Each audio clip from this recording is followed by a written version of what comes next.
Welcome to the IREL podcast. Are you sick and tired of real estate gurus pitching their next pre-construction deal only to find out years later they were completely wrong? Worried the next overseas conference you spend thousands to attend will only be used to sell overpriced lots and deserted developments? Join thousands of other international real estate seekers who are looking for their place in paradise without the sales pitch. Straight from your host, Taylor White. Hey, real estate seeker, welcome to the Overseas Property Insider Podcast. I'm your host, Taylor White. I am proud to say this episode is brought to your earbuds, courtesy of my friends at Bed and Breakfast. If you own or manage a small inn or bed and breakfast, why don't you list it on the world's #1 online B&B directory that comes with an exclusive risk-free 90-day money-back guarantee? Head on over to irelpodcast.com/bed to get started. I am thrilled to once again head back to Puerto Vallarta when I sit down and speak with Alfredo Herrera from Tropicasa Realty in Puerto Vallarta, Mexico.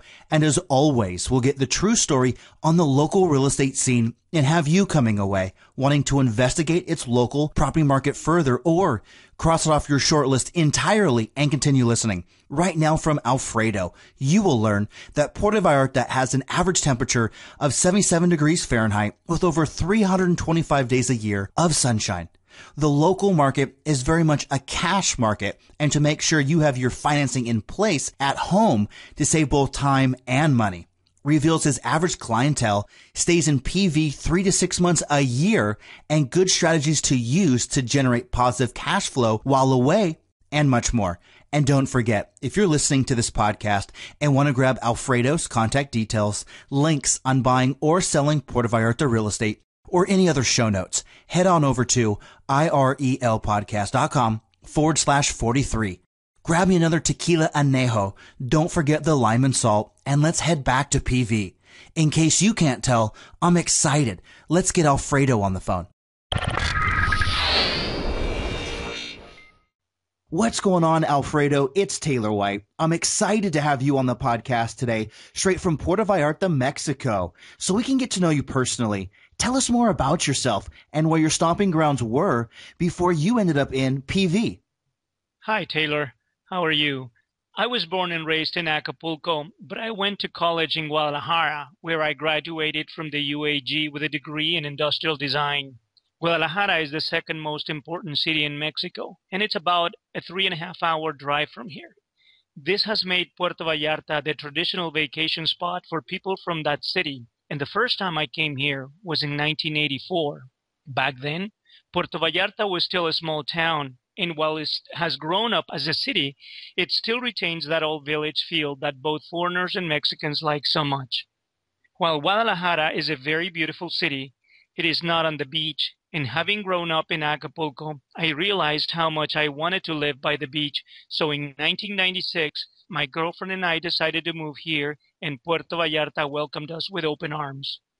Well, Alfredo, we have listeners from over 47 countries listening to this podcast today. Explain to us what the weather is like in PV.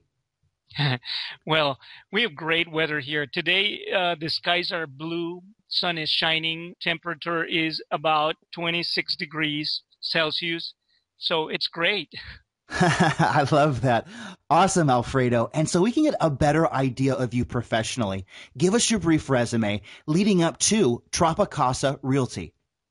Well, after graduating from college, I did practice as an industrial designer for about 3 years, but I realized that the money was in sales, and I changed my career.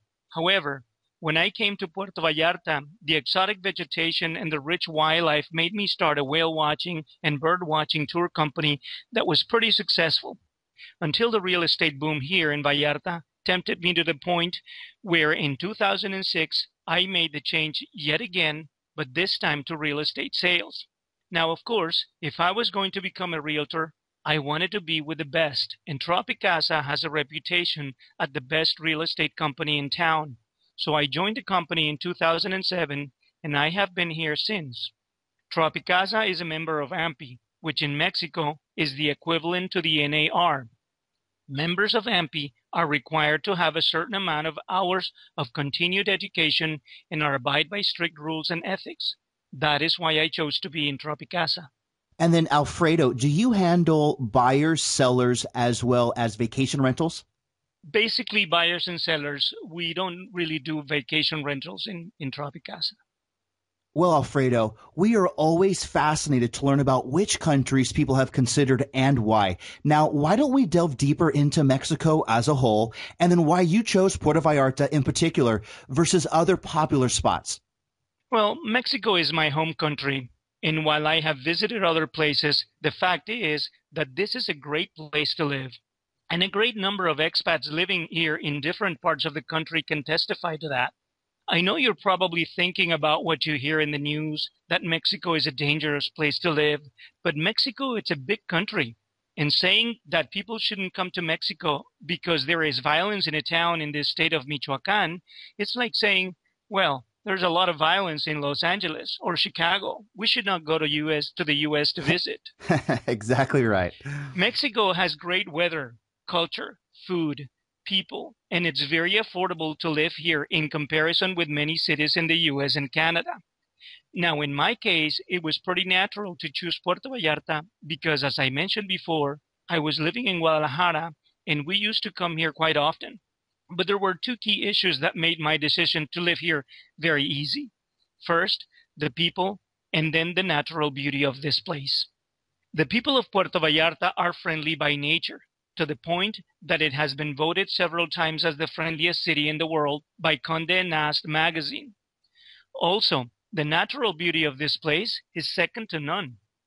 Puerto Vallarta is located in the central Pacific coast of Mexico with an average annual temperature of 25 degrees Celsius or 77 degrees Fahrenheit and about 330 days a year of sunshine.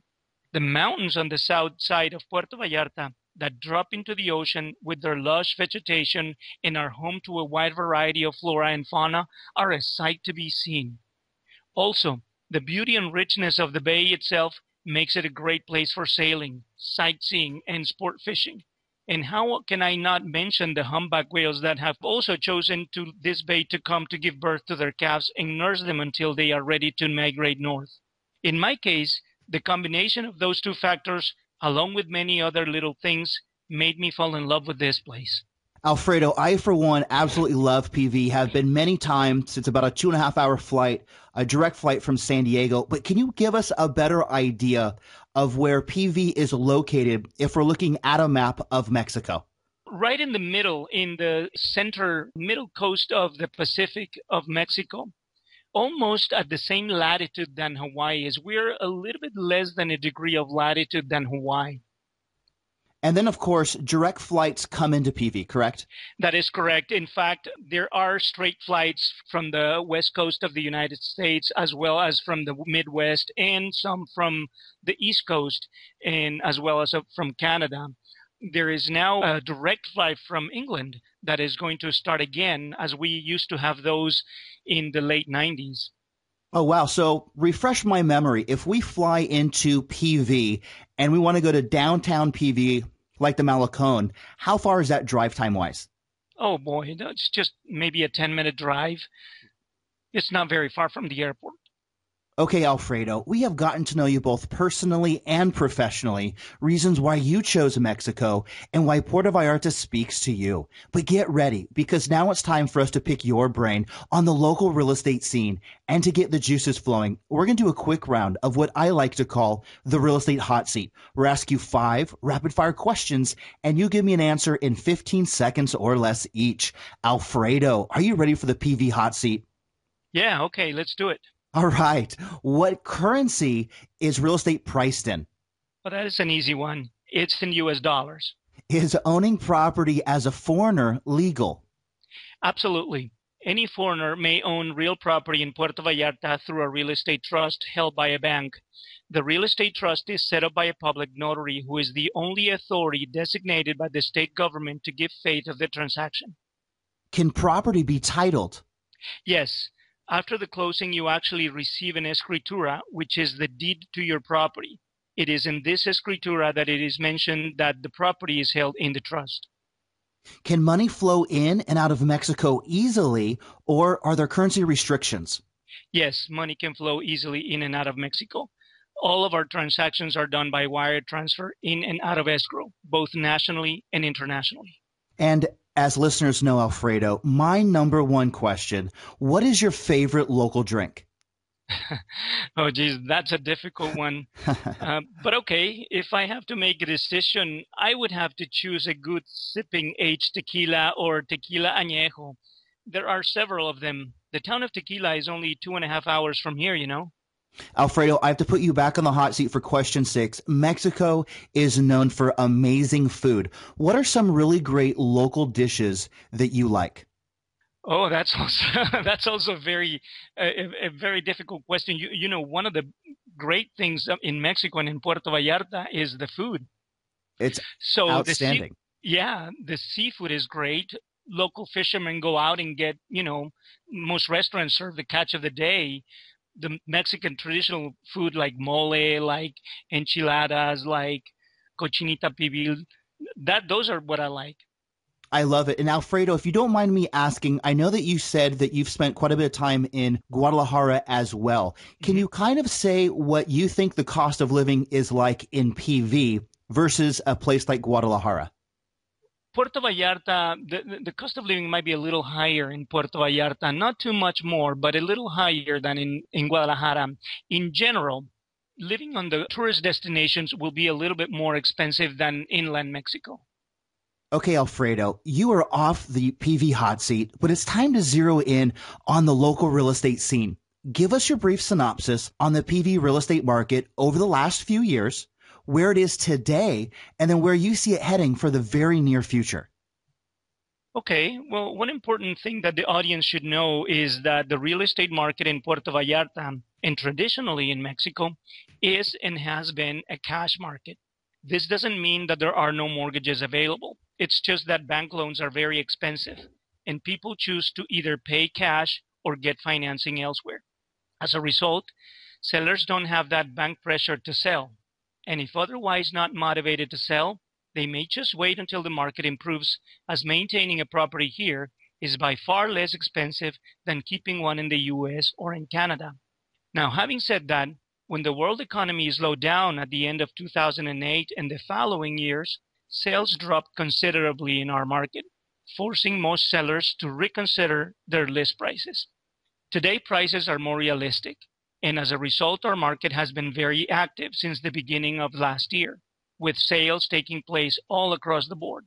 I expect the real estate market here to stay the way it is now during the next 2 to 3 years, and it will evolve depending on how it actually does in this time. And then, Alfredo, I'm curious, before we move on, what's the typical clientele that you normally deal with at Tropicasa? Do you deal with expats? Do you deal with locals? We deal with both, but the majority of people are actually expats. And then you got there with Tropicasa in 2007. Now, that was a tough time, I'm sure, 2007, 2008. Where do you think the market stands now? You got there right at the prime time, and then it slowed up quite a bit. Do you think sales have picked up, and you think it's on an upward swing? Do you think it's still kind of flat? Where do you think it stands today? No, it certainly has improved. In 2000, at the end of 2008, when the world economy slowed down, we felt it. But we have been very, very busy since the beginning of last year. I guess we were in such a seller's market for so long that people thought that maybe they could get rich overnight, flipping properties very, very quickly. But the market conditions are not good for that type of sales.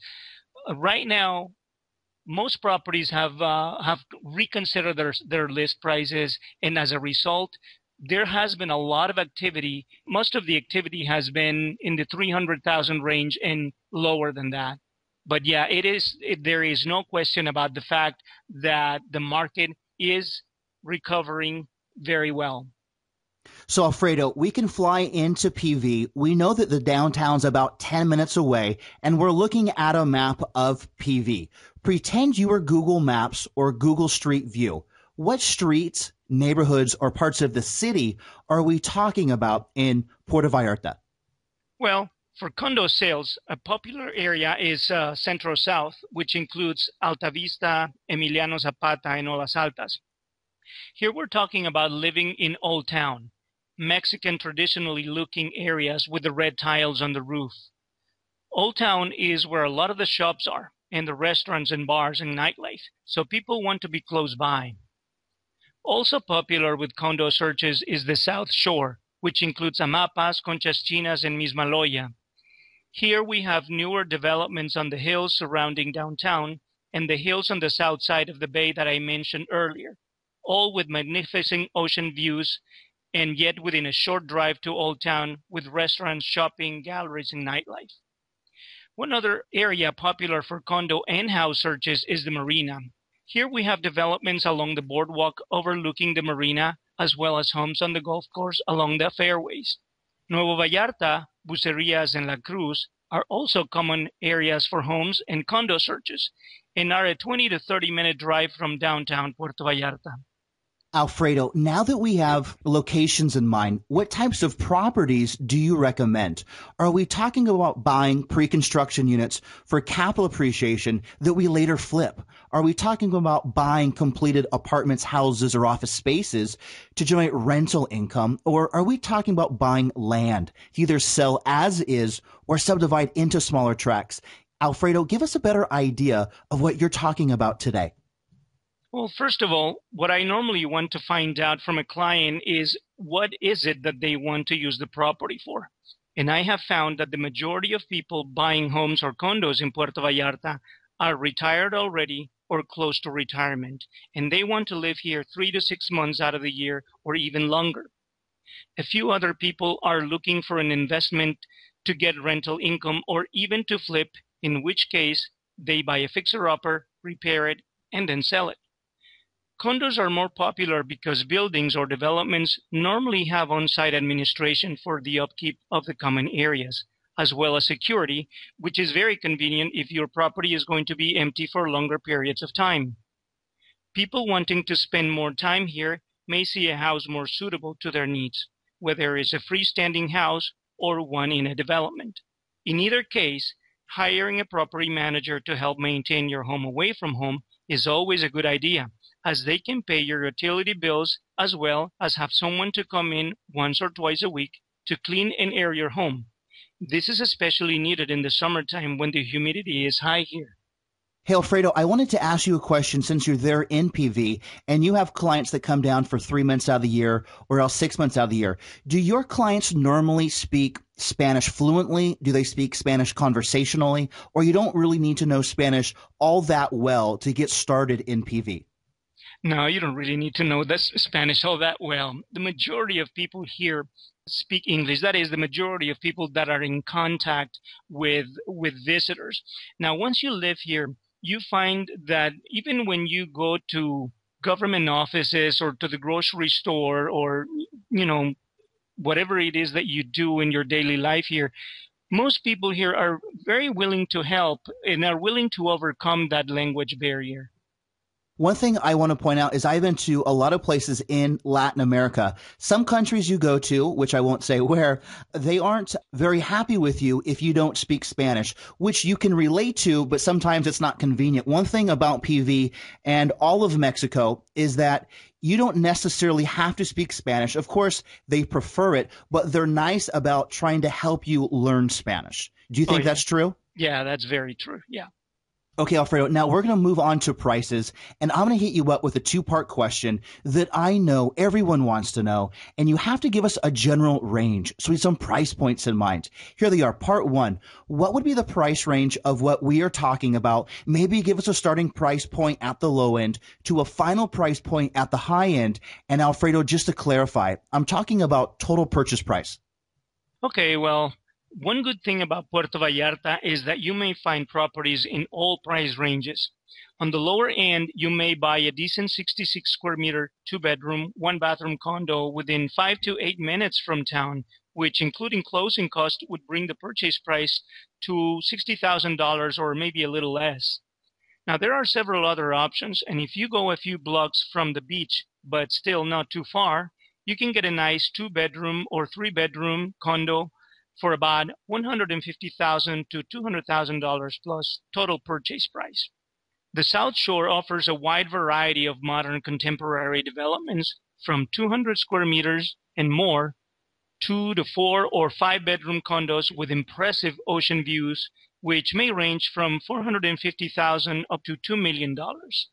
In general, Taylor, the average sales price of a condo in this region is usually in the $300,000 range. And then why don't we transition to a part two, Alfredo? What would be the cost per meter just for a general range? Well, as in every real estate market, the price per square meter will depend on the finishings and the location of the property. And again, here in Puerto Vallarta, you might find prices per square meter from $400 to $3,000. And then, Alfredo, I'm sure there's some sweet spot of clients that you deal with. They are contacting you for a general prices. What's that price range that people normally contact you for? In the $150,000 range, more or less. And then for the most part, do they want to live in furnished condos or do they want houses in developments? Most people are looking for condos here. The reason is that they don't intend to live here permanently. They still want to go back to wherever they're from, and while they want to spend more and more time eventually here, at the beginning, just to get their foot in the door, a condo is a better choice for them. It has on-site management, and that's easier for them. Okay, Alfredo, this is a question I like to call, what would sister do? My 40-something-year-old sister calls you up, says she has X amount of dollars to spend. You know, you can't let my sister down, Alfredo. Share with us 3 examples you would show her and explain why these make sense. Okay, if she wanted something affordable but close to the beach, I have a 112-meter, 3-bedroom, 2-bathroom condo about 1 block from the beach in the hotel zone with community pool, parking, and green areas for $139,000. Now, this would make a perfect rental unit as it is close to the beach, shopping, restaurants, and a 10-minute walk into town. If she wanted to be close to town but also have an ocean view, I would then show her Villas de la Colina B8. This is a Mexican contemporary style 202 square meter 2-bedroom condo on Amapas, a neighborhood just above Old Town overlooking the bay, offered at $345,000. If she likes to vacation with family and she wanted to be on the beach but at the same time not far from Old Town, I would then show her Torre Punta Vallarta 14, a 260 square meter 4-bedroom, 4-bathroom condo on a beautiful white sandy beach just a 5-minute ride from Old Town, offered at $475,000. And then, Alfredo, I wanted to follow up on something. Let's assume that you have clients that still have school-aged children. Would they go to a public school or private school, or do the parents do homeschooling? What do clients normally do as far as kids schooling? Well, certainly public school is an option. The majority of people put their kids into the American school or the British or another English-speaking school. And all classes are in English, so that makes it easier for the children to adapt to the culture. But it is also an advantage because they will speak Spanish with other kids in school, so they would learn 2 languages as they're growing up, and that makes it easier for them when they're older in life. Alfredo, we are laser focused on areas of Puerto Vallarta. We know our starting price point. We have an idea of cost per meter. We have examples, which are good enough even for my sister. Now, I have to ask an obvious question. How are we going to buy? Do we need to come in with all cash, or can we come in with a certain percentage down and get local financing from a bank or credit union? Well, we make the buying process very similar to yours, at least the part that you see. The paperwork will be different. Once we have found the home of your dreams, we have to write an offer. Our standard offer contract foresees a number of contingencies that must be met by the seller within an established period of time after the acceptance of the offer. If the buyer needs financing, there's a mortgage broker we have successfully closed several sales with, although a buyer must realize that depending on several things, rates to purchase a second home in Mexico can be between 7% and 10% annually, and the buyer must put at least 35% down. Now, once the offer is accepted, the buyer must open an escrow account and deposit by wire transfer the earnest money, which is typically at 10% of the sales price, as well as to give the notary a down payment for him to start the paperwork needed for his new deed. Some of those contingencies may include copies of the deed and condominium documents, bylaws, financial statements of the building, a structural and functional inspection by an engineer or an architect, etc. The buyer then has to review the documentation requested in the contingencies, and if everything is satisfactory, which in most cases it is, we then proceed to remove the contingencies and continue the paperwork. Closings take place about 45 days from the acceptance of the offer. That will give the notary and the lawyers working on the project enough time for the bureaucratic process. A few days before the closing, the buyer must deposit the 90% balance into escrow, where the funds will remain until the closing. The day of the closing or the day before, there will be a walkthrough to make sure that the property is in the same condition as it was when the buyer saw it. It is at the notary's office where the signed disbursement instruction sheet will be sent by email to the escrow agent along with proof of transfer of title, and funds will be disbursed by wire transfer accordingly. The buyer will walk out of the notary's office with a copy of the deed and the keys to the property, which will be officially his or hers. A few months later, the buyer will get the original deed from the notary once it has been properly recorded at the city offices. And then, Alfredo, I wanted to follow up on two things, if you don't mind. Mm-hmm. One would be, the contract, of course, would be in Spanish to be legal, but of course you could get translations into whatever language you speak, correct? Correct. That's a great question. Our standard contract, it is a 2-column contract. It's both in English and in Spanish. And oh, wow. A column side by side, and it is just stated at the beginning of the English version that is just a courtesy translation, and that the Spanish version is the official one. Correct. And then as far as legal pricing, it would need to be in pesos for it to be legal. Is that correct? Well, today the custom is that they do it in pesos. It used to be the fact that they would record it also in dollars, but sometimes that has not worked very well because the peso has devaluated against the dollar historically. So if someone bought at a very favorable exchange rate, today the capital gains tax would probably be much larger than it should be. So it is recorded in pesos. That is the best thing. Yeah, I was going to say it's definitely too hard to try and do it in pesos or dollars. It seems like to pick one. So it's peso. So yep. Are they constantly watching out for the exchange rate to see when it's favorable or else like non-favorable, or is that not even really an issue? For expats, it's not really an issue. For Mexicans, it is if they're buying a property that is being sold by an expat, because the expat is going to $1. So if it's a Mexican buyer, yeah, they do watch the exchange rate. Great points. Okay, Alfredo, anyone who has ever owned real estate can tell you need to have a money exit strategy in place even before you buy. It's something what I like to call, where's the cheddar? You are buying the property to do what with it to make some money. So Alfredo, where's my cheddar? Right, I agree with you. In general, properties on the beach or with a nice ocean view appraise well here. But not everybody wants to or can afford to be on the beach or have an ocean view. So the best next thing will be to buy a property within walking distance to Old Town. There are not a lot of lots left here to build, so having a property in Old Town or nearby will appraise better than in some other areas. Well, Alfredo, I wanted to thank you for taking the time to share with us about Puerto Vallarta real estate. We have heard about your journey, why you chose Mexico, exact areas to focus on, price points to look out for, examples good enough even for my sister, a money strategy to purchase, and then what we might do with it after the fact to make some cheddar. Unfortunately, it's time to say goodbye. But before we do, share with us easy ways to get a hold of you, any parting advice you might want to share, and then let's say goodbye.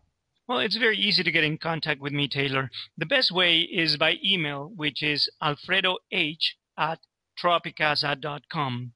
They may also visit my website at alfredoherrera.point2agent.com or even my personal email address, which is alfredohmx5@gmail.com.